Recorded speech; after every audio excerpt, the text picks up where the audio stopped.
Magandang buhay sa lahat, Liza Soberano, pinatunayan sa lahat, na kayang-kaya niyang harapin, ang mga pambabash, sa kanya noon, at ngayon. Tahimik lang ang dalaga, sa lahat ng batikos, sa kanya. Pero, tingnan niyo na siya ngayon.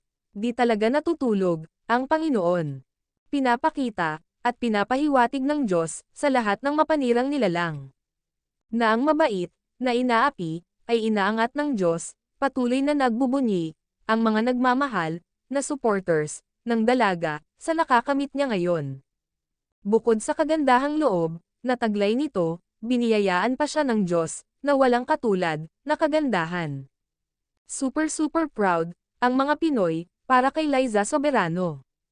At syempre, mas may super proud kay Hopi, ang nito.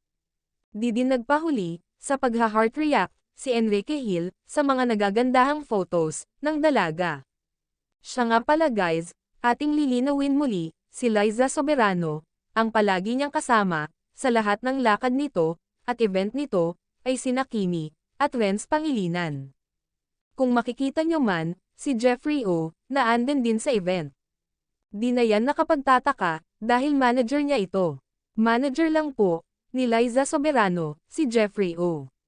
Wala nang iba pa, please bashers, tantanan nyo, si Liza Soberano, na ikakabit ang pangalan, kay Jeffrey O.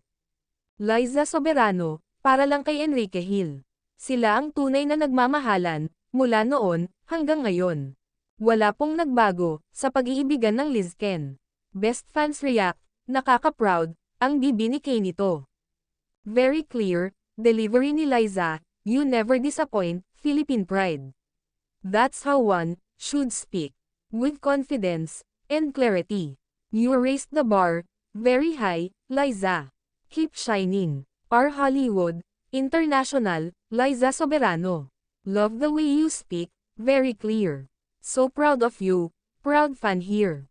Ayan ang mga papuri at reactions ng ibang netizens para kay Liza Soberano sa naganap na Anime Awards sa Orange Carpet event at the Grand Prince Hotel, Takanawa, Tokyo, Japan. Yeah, yeah.